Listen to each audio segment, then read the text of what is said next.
अस्सलाम वालेकुम स्टूडेंट्स। मेरा नाम है जाहिद गुलाम रसूल और मेरे यूट्यूब चैनल केमिस्ट्री क्लिनिक में आप सबको वेलकम करते हैं। तो स्टूडेंट, आज जो हम टॉपिक डिस्कस करने जा रहे हैं वो हमारे पास है जी आइसोमेरिज्म। बड़ा ही इंपॉर्टेंट टॉपिक है, एमडी कैट के हवाले से हम डिस्कस कर रहे हैं। हमारी एमडी कैट सीरीज चल रही है और इसमें हमारे पास जो आज का टॉपिक है वो है आइसोमेरिज्म। तो स्टूडेंट, आइसोमेरिज्म में आपको पता है सबसे पहले डेफिनेशन हमारे पास मौजूद होती है कि हमारे पास डिफरेंट कंपाउंड्स होते हैं जिनका मॉलिक्यूलर फॉर्मूला सेम होता है, लेकिन उनकी स्ट्रक्चरल अरेंजमेंट या एटम्स की जो अरेंजमेंट होती है वो डिफरेंट होती है, या उनकी जो arrangement of atom in space वो डिफरेंट होती है। इसी हवाले से हमारे पास आइसोमेरिज्म की दो टाइप्स मौजूद हैं। One is structural isomerism and other is stereo isomerism. तो अभी हम सबसे पहले डिटेल से डिस्कस करते हैं स्ट्रक्चरल आइसोमेरिज्म को। तो चलिए सबसे पहले हम बात करते हैं स्ट्रक्चरल आइसोमेरिज्म की। तो सर, स्ट्रक्चरल आइसोमेरिज्म में क्या होगा, हमारे पास कंपाउंड डिफरेंट होंगे जिनका मॉलिक्यूलर फॉर्मूला तो सेम होगा लेकिन उनका स्ट्रक्चर जो है वो डिफरेंट होगा। इनको हम बोलते हैं structural isomers of each other. तो अगर हम एमडी कैट के हवाले से बात करें तो स्टूडेंट याद रखिएगा, आपको कॉन्सेप्ट होना चाहिए चीजों का। आपको डेफिनेशंस याद करने की जरूरत नहीं है, आपको हर एक पॉइंट का कॉन्सेप्ट होना जरूरी है, आपके माइंड में कॉन्सेप्ट हो। और देखें, जब हम आइसोमेरिज्म की बात करेंगे, स्ट्रक्चरल आइसोमेरिज्म या इसके टाइप्स को डिस्कस करेंगे, तो स्टूडेंट इसमें याद रखिएगा हमने उन्हीं पॉइंट को ज्यादा फोकस करना है। मैं उन्हीं पॉइंट्स को हाईलाइट्स करूंगा जिससे रेलिवेंट आपको पेपर में एमसीक्यूज आएंगे। थ्योरी तो बहुत सारी आपने बुक में पढ़ी है। आइसोमेरिज्म की हमारे पास जो टाइप्स हैं उसमें बहुत सारी क्लासिफिकेशन आ जाती है, लेकिन हमने जो सिलेबस है एमडी कैट का उसके हवाले से बात करनी है। तो स्ट्रक्चरल आइसोमेरिज्म में सबसे पहले जो हम डिस्कस करने जा रहे हैं इसकी टाइप वो है चेन आइसोमेरिज्म। बड़ी ही सिंपल सी बात है, हमारे पास कार्बन एटम की चेन होगी। नॉर्मली चेन आइसोमेरिज्म जो है वो आपको अल्केन्स में मिलेगी। अल्केन्स जो है वो चेन आइसोमेरिज्म को शो कर रहे हैं। हम यहां पे कुछ एग्जांपल्स ले लेते हैं। हमारे पास एग्जांपल है जी, फर्स्ट कंपाउंड है ब्यूटेन। 4 कार्बन एटम मौजूद हैं, तो हम देखेंगे इसके कितने चेन आइसोमर्स बन सकते हैं, चेन में किस तरह से तब्दीली आ सकती है। तो स्टूडेंट देखें, हमारे पास यहां पे 2 तरह से आइसोमर्स बन सकते हैं। मींस आप 4 कार्बन एटम को एक स्ट्रेट चेन की फॉर्म में शो कर दें, एन ब्यूटेन। आप 4 कार्बन एटम को एक ब्रांच की फॉर्म में शो कर दें, तो स्टूडेंट हमारे पास क्या बन जाएगा, आइसोब्यूटेन या 2 मिथाइल प्रोपेन। तो आप देखें कि दोनों कंपाउंड्स की जो फिजिकल प्रॉपर्टीज होंगी, केमिकल प्रॉपर्टीज होंगे, इवन के इनके जो आईयूपीएक नेम है वो डिफरेंट होंगे। इस बात का आपने ख्याल रखना है। ये एन ब्यूटेन है हमारे पास, मैं यहां पे नेम मेंशन कर देता हूं। ये हमारे पास है जी एन ब्यूटेन, और इसको हम बोलेंगे आइसो ब्यूटेन। तो दोनों कंपाउंड्स की केमिकल प्रॉपर्टीज, फिजिकल प्रॉपर्टीज, इनके आईयूपीएक नेम डिफरेंट होते हैं, और भी बहुत सारी प्रॉपर्टीज में डिफरेंस होता है, हम ज्यादा डिटेल में नहीं जा रहे। तो देखें जी, ब्यूटेन के 2 स्ट्रक्चरल आइसोमर्स हमने जो पढ़े हैं चेन आइसोमेरिज्म में। नेक्स्ट हम बात करते हैं जी ब्यूटेन के बाद पेंटेन की बात करते हैं। 5 कार्बन एटम इसमें मौजूद हैं पेंटेन में, और इसके स्टूडेंट 3 हमारे पास पॉसिबल आइसोमर्स बन सकते हैं। और वो 3 आइसोमर्स कौन कौन से हैं, हम यहां पे उनका नेम लिखते हैं। फर्स्ट वन है जी हमारे पास n pentane, 5 carbon atom straight chain की फॉर्म में मौजूद होते हैं। सेकंड हम बात करते हैं आइसोपेंटेन। इसी आइसोपेंटेन को हम अगर आईयूपीएक नेम में लिखेंगे तो 2 मिथाइल ब्यूटेन कहलाएगी। यानी कि हमारे पास 4 कार्बन एटम स्ट्रेट चेन की फॉर्म में होंगी, 1 2 3 एंड 4। यहां पे हमारे पास 5th कार्बन होगी, इसको हम आइसोपेंटेन भी बोल सकते हैं, और 2 मिथाइल 1 2 3 4 2 मिथाइल ब्यूटेन भी इसको हम बोलेंगे। तो देखें नेम डिफरेंट है, फर्स्ट वन एन पेंटेन था, और लास्ट जो हमारे पास इसका आइसोमर मौजूद है पेंटेन का, उसे हम बोलते हैं नियोपेंटेन। तो स्टूडेंट नियोपेंटेन में हमारे पास जो 5 कार्बन एटम होंगे वो कुछ इस फॉर्म में मौजूद होंगे, 1 2 3 4 एंड 5। सेंट्रल कार्बन होगा और उसके हर तरफ कार्बन चेन मौजूद होंगे। अगर हम इसके आईयूपीएक नेम की बात करें तो 1 2 3, कार्बन नंबर 2 पे 2 कार्बन एटम मौजूद है, मींस 2 मिथाइल ग्रुप है, तो 2 2 डाई मिथाइल प्रोपेन। ये सिंपल सी बात है। अच्छा स्टूडेंट, यहां पे बड़ी इंपॉर्टेंट बात है, आपको बहुत सारे लोग ये बताएंगे जी आइसोमर्स फाइंड करने का कोई फॉर्मूला होता है या कुछ फॉर्मूला में भी वो बताएं आपको, लेकिन स्टूडेंट याद रखिएगा कि इनके आइसोमर्स फाइंड करने का हमारे पास कोई स्पेसिफिक फॉर्मूला मौजूद नहीं है। अगर वो फॉर्मूला हम डिजाइन कर भी लें तो वो 2, 4, 5 मेंबर्स तक चलता है। मींस अगर हम ब्यूटेन से स्टार्ट हो रहे हैं, क्योंकि मीथेन, इथेन और प्रोपेन इनके कोई भी चेन आइसोमर्स नहीं है, ये इंडिविजुअल एक ही मॉलिक्यूलर स्ट्रक्चरल फॉर्म में एग्जिस्ट करते हैं। तो ब्यूटेन के 2 आइसोमर है, पेंटेन के 3 आइसोमर है, हेक्सेन पे जाएंगे तो उसके 5 आइसोमर्स होंगे। इसी तरह आप बात करते हैं हेप्टेन, ऑक्टेन, नोनेन एंड डिकेन। आप जब डिकेन तक जाएंगे तो नंबर ऑफ आइसोमर्स मजीद बढ़ चुके होंगे, और जैसे से आप आगे मूव करते जाएंगे तो ये जो आइसोमर्स की तादाद है ये हजारों नहीं, लाखों, इवन के ट्रिलियंस में चली जाती है, बिलियंस और ट्रिलियंस में। यानी कि अगर हम बात करते हैं एससीएल किंग जिसमें 40 कार्बन एटम हो फॉर एग्जांपल, तो उसके आइसोमर्स की तादाद स्टूडेंट ट्रिलियंस में होगी।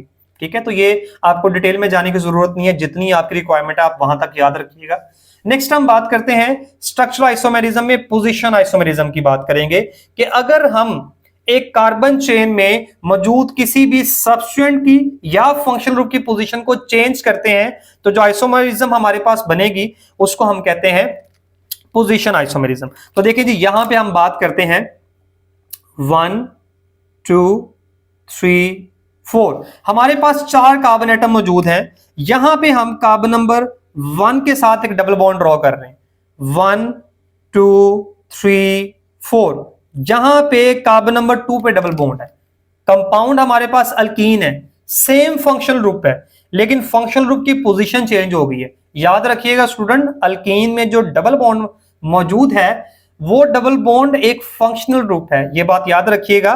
तो देखिए जी, ये हमारे पास कार्बन नंबर 1 पे है डबल बॉन्ड, और यहां पे अगर हम देखेंगे तो डबल बॉन्ड की पोजीशन है carbon number 2, 1 butene, 2 butene, these are the 2 position isomers of each other. आपको एमसीक्यूज में पूछा जा सकता है, 2 कंपाउंड्स के नेम दिए जा सकते हैं, उनके स्ट्रक्चर दिए जा सकते हैं, और आइसोमेरिज्म की टाइप आपसे पूछी जा सकती है। नेक्स्ट अगर हम बात करते हैं इसी कॉन्टेक्स्ट में, बड़ी ही इंपॉर्टेंट आपके साथ जो ना मैं एक एग्जांपल डिस्कस करने लगा हूं, और देखिएगा जी, इसलिए मैंने ये एक बड़ा ही खूबसूरत कलर का मार्कर भी चूज किया है। हमारे पास यहां पे एक बेंजीन रिंग बनाया गया है, इसके साथ मिथाइल ग्रुप को अटैच किया गया है, टोलीन है। अगर हम यहां पे एक मिथाइल ग्रुप और अटैच कर देंगे, जी हां स्टूडेंट, इसका नाम बन जाएगा जाइलीन। इस कंपाउंड को हम बोलेंगे जाइलीन। अब हम यहां पे देखते हैं इसी कंपाउंड के कुछ हम पोजीशन आइसोमर्स ड्रॉ करने की कोशिश करते हैं। ये हमने मिथाइल ग्रुप की पोजीशन को चेंज कर दिया, तो स्टूडेंट इसका नाम क्या है? इसका नाम भी जाइलीन है। तो आप सोचेंगे अभी तो सर ने कहा था कि इनके नेम डिफरेंट होंगे आयुपेक, जी हम बात करते हैं अभी उसकी तरफ भी। एक और हम इसका पोजीशन आइसोमर ड्रॉ कर लेते हैं, जो कि आपने पढ़ा भी हुआ है, तीनों ही पढ़े हुए हैं स्टूडेंट आपने। तो इस कंपाउंड का नाम भी हमारे पास है जी जाइलीन। फर्क क्या है जी? बेंजीन रिंग में आपको पता है कि जी 3 पोजीशंस हम पढ़ते हैं, और 3 पोजीशन कौन कौन सी है जी? ये पोजीशन स्टूडेंट हमारे पास ऑर्थो है, तो इसका नाम है ऑर्थोजाइलीन। जो सब्स्टिट्यूएंट ग्रुप लगा उसकी पोजीशन बदलेगी, वो ऑर्थो से कहां चला गया? मेटा पे, तो मेटाजाइलीन। मेटा से कहां चला गया? पैरा पे, तो इसका नेम क्या हो जाएगा? पैराजाइलीन। तो स्टूडेंट ये हमारे पास एग्जांपल है जी पोजीशन आइसोमेरिज्म की, जिसमें फंक्शनल ग्रुप की पोजीशन बदलती है। कुछ एग्जांपल्स आपने बुक में पढ़ी होंगी, आप क्लोरीन एटम अटैच कर ले, मींस आप हेलोजन अटैच कर दें, अल्काइल लाइट बन जाएगा। तो अल्काइल लाइट में कार्बन एटम की पोजीशन मींस वो कार्बन नंबर 1 पे है या 2 पे है या 3 पे है, डिपेंड करता है चेन की लेंथ पे। इसी तरह हम अल्कोहल में आ जाते हैं, तो अल्कोहल में जो OH ग्रुप है उसकी पोजीशन चेंज हो सकती है। कीटोन्स में जब हम आएंगे तो जो कार्बोनिल ग्रुप है उसकी पोजीशन चेंज हो सकती है। मींस आपके पास बहुत सारे कंपाउंड्स हैं ऐसे ऑर्गेनिक केमिस्ट्री में जो पोजीशन आइसोमेरिज्म शो करे। जी स्टूडेंट, हम तीसरी टाइप के डिस्कस करते हैं यहाँ पे स्ट्रक्चरल आइसोमेरिज्म की, जो है functional group isomerism. Short form में मैंने इसको लिखा है जी FG आइसोमेरिज्म, आपको पता लग गया होगा। स्टूडेंट याद रखिएगा पोजीशन आइसोमेरिज्म में और फंक्शनल ग्रुप आइसोमेरिज्म में डिफरेंस क्या होगा। स्टूडेंट पोजीशन आइसोमेरिज्म में फंक्शनल ग्रुप चेंज नहीं होगा, सेम फंक्शनल ग्रुप होगा, सिर्फ उसकी पोजीशन बदलेगी। और फंक्शनल ग्रुप आइसोमेरिज्म में फंक्शनल ग्रुप ही बदल जाएगा।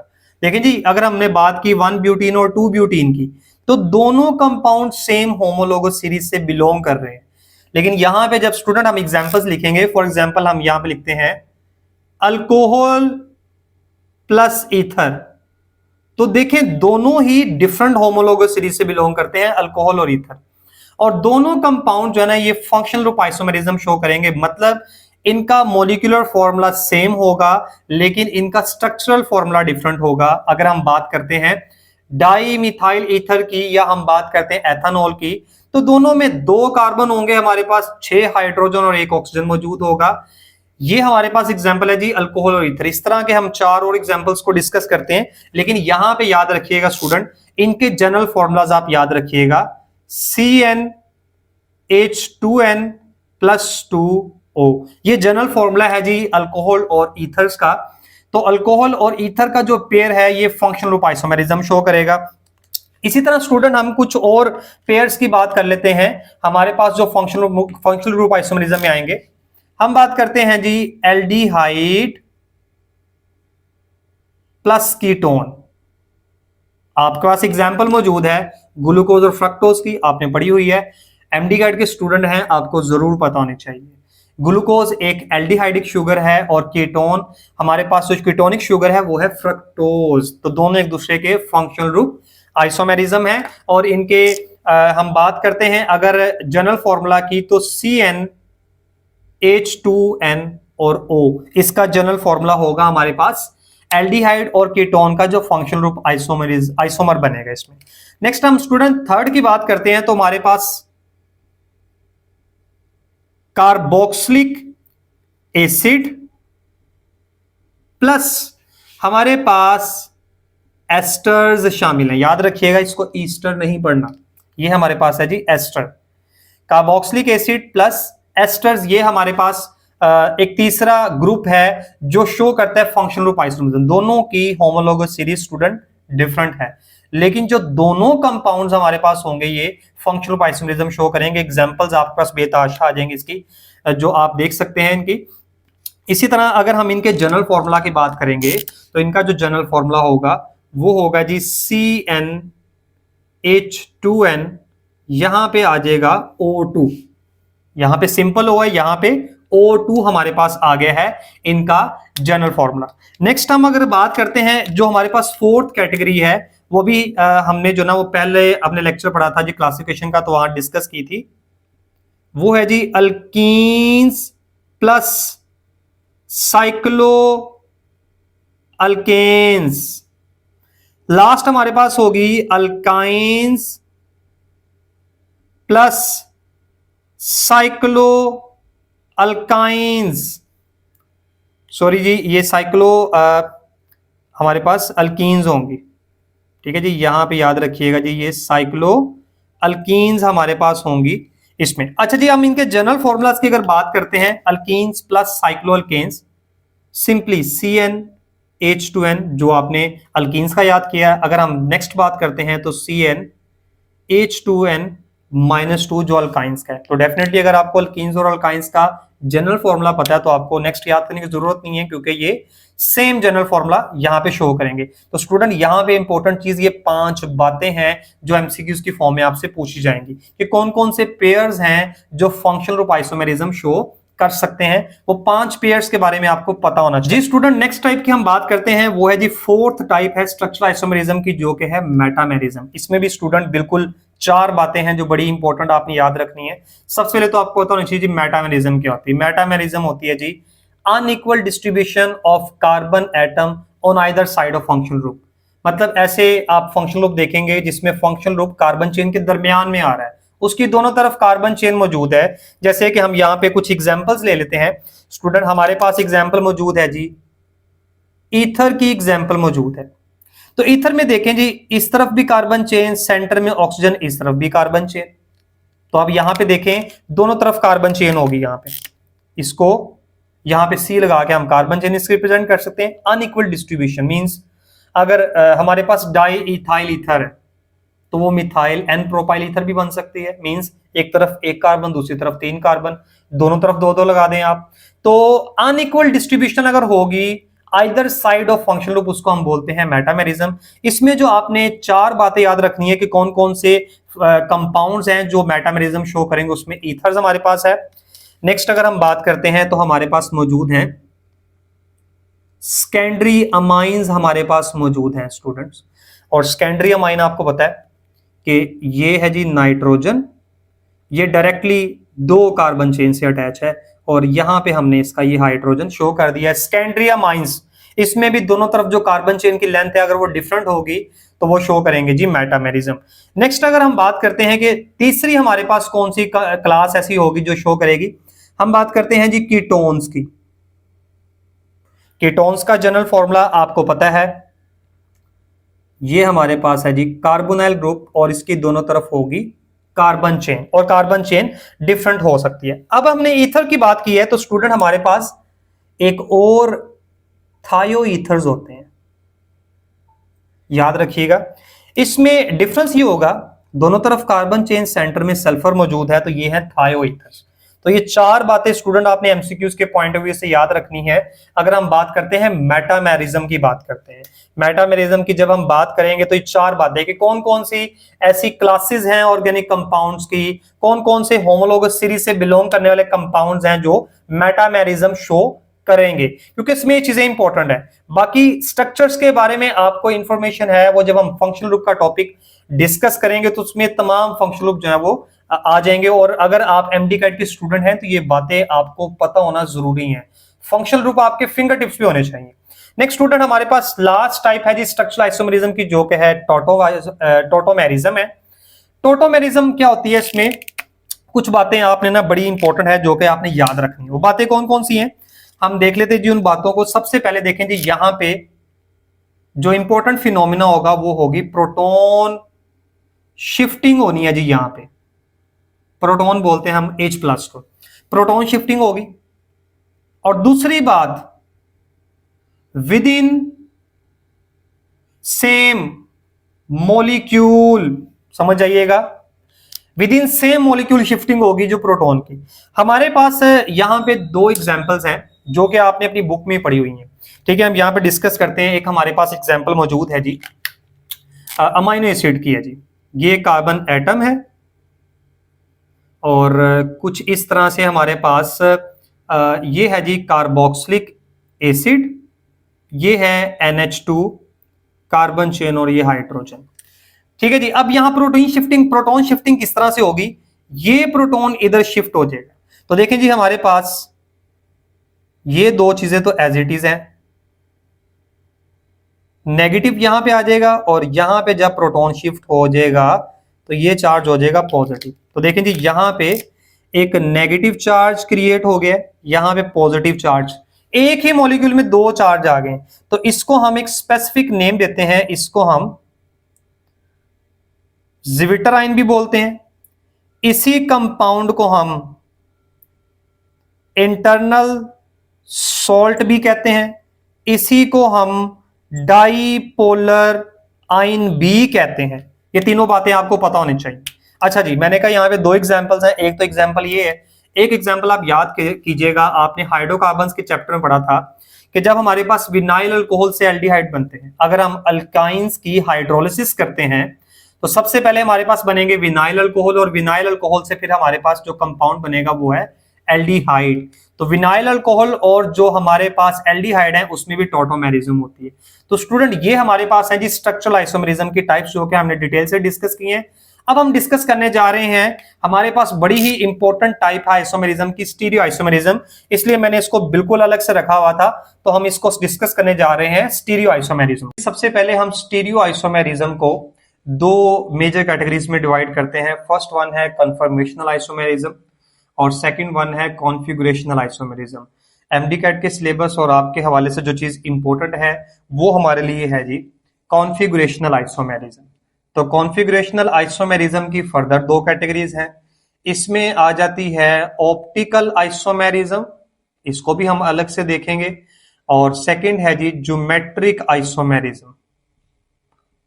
ज्योमेट्रिक आइसोमेरिज्म या फिर इसको हम सिस ट्रांस आइसोमेरिज्म भी कहते हैं। तो अगर हम बात करते हैं एफएससी के पॉइंट ऑफ व्यू से या एमडी कैट के हवाले से बात करते हैं तो ज्योमेट्रिक आइसोमेरिज्म बहुत इंपॉर्टेंट है।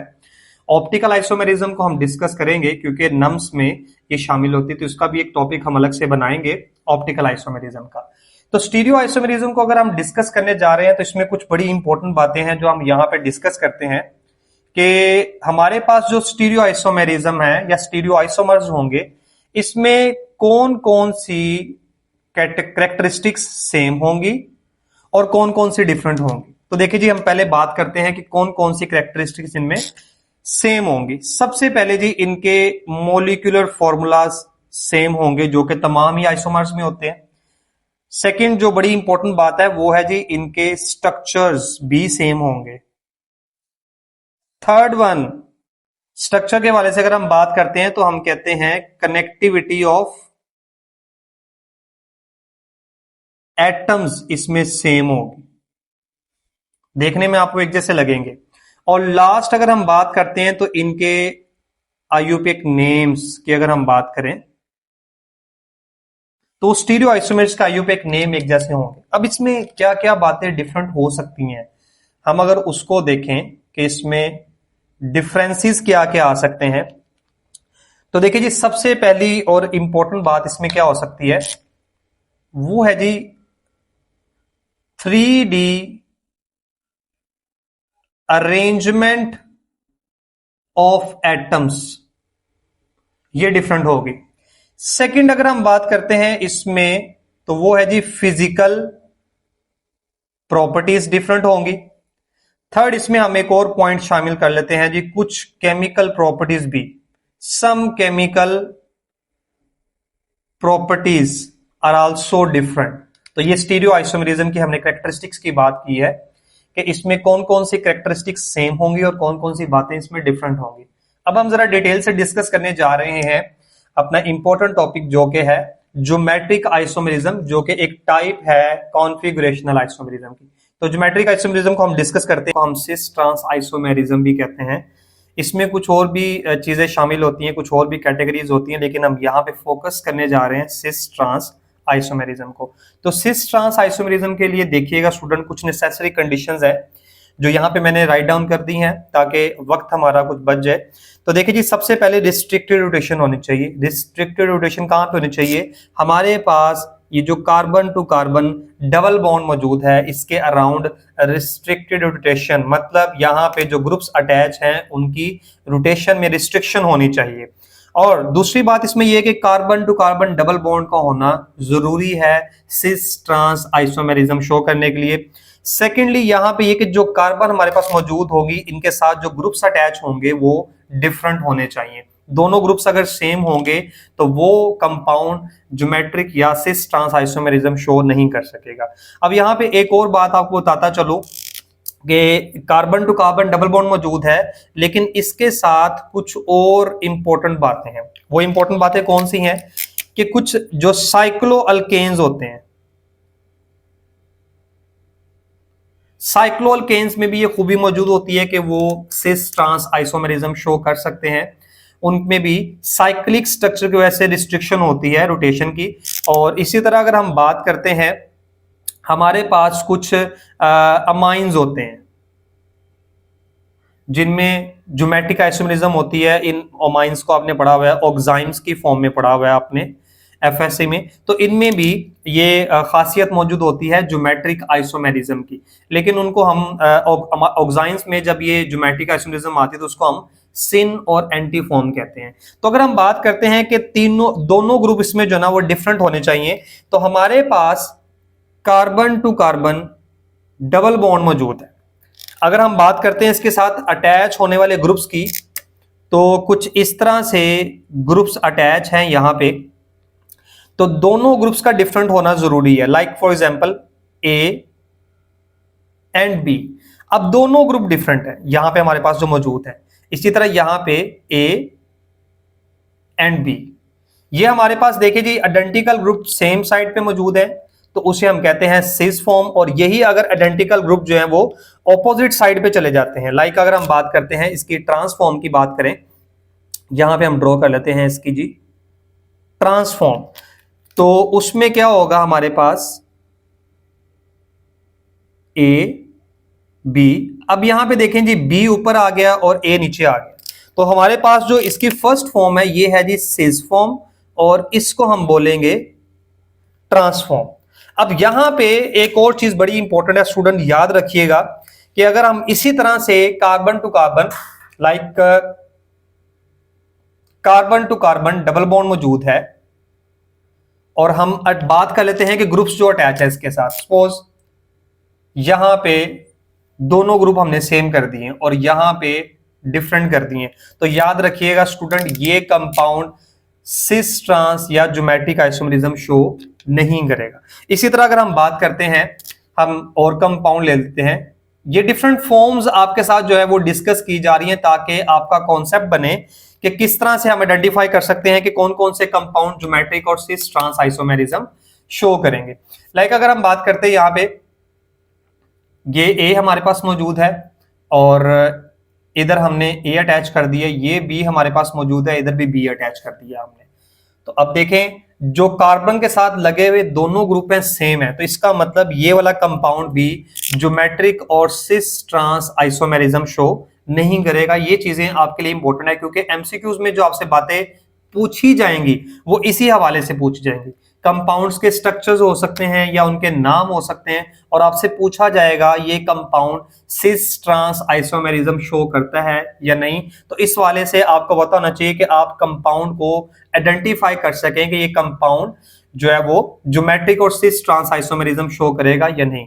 अच्छा, यहाँ पे एक और इंटरेस्टिंग बात और इंफॉर्मेशन आप तक शेयर करता चला जाऊं मैं कि फॉर एग्जांपल हमारे पास ये है जी carbon to carbon double bond और इसके साथ इसी तरह से 4 ग्रुप अब टोटल अटैच होंगे, 2 इस साइड पे और 2 इस साइड पे।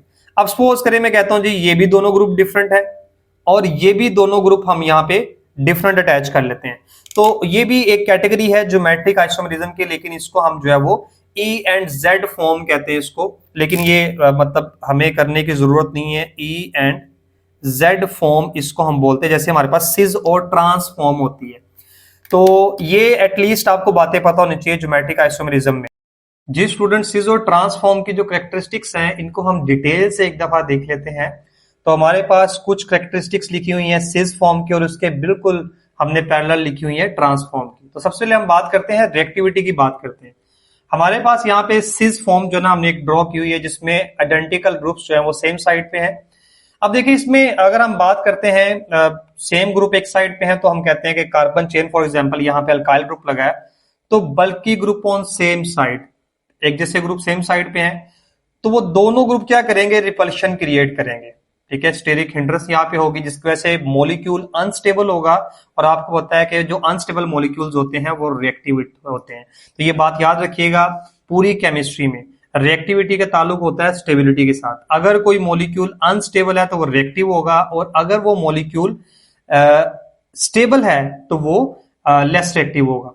तो जो असल में अनस्टेबिलिटी है वो रिएक्टिविटी को जो है वो इंक्रीज कर देती है। तो ये वाली जो हमारे पास सिस फॉर्म होगी ये मोर रिएक्टिव होगी एज कंपेयर टू ट्रांसफॉर्म। किस तरह से, ट्रांसफॉर्म में देखें जो दोनों बल्कि ग्रुप्स होंगे, आइडेंटिकल ग्रुप्स ऑपोजिट साइड पे चले जाएंगे जिसकी वजह से मॉलिक्यूल में रिपल्शन कम हो जाती है और स्टेबिलिटी उसकी बढ़ जाती है, जिसकी वजह से हम कहते हैं वो मॉलिक्यूल लेस रिएक्टिव हो जाता है।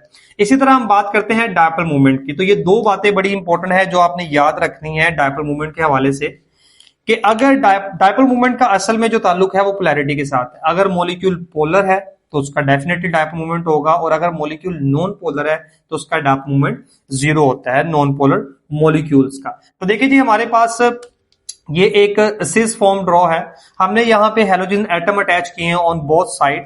तो आप यहाँ पे देखिए इसका जो डायपोल मूवमेंट है वो कैंसल आउट नहीं होगा, इसके बिल्कुल पैरेलल अगर हम बात करते हैं ट्रांसफॉर्म की तो दोनों जो बल्कि ग्रुप्स हैं, आइडेंटिकल ग्रुप्स हैं, वो ऑपोजिट साइड पे हैं। इनके जो डायपोल मूवमेंट की मैग्नीट्यूड है वो इक्वल है, डायरेक्शन ऑपोजिट है तो कैंसल आउट हो रहे हैं। इसका मतलब है यहाँ पे डायपोल मूवमेंट 0 है और यहाँ पे डायपोल मूवमेंट 1.89 dBi है इस मॉलिक्यूल का।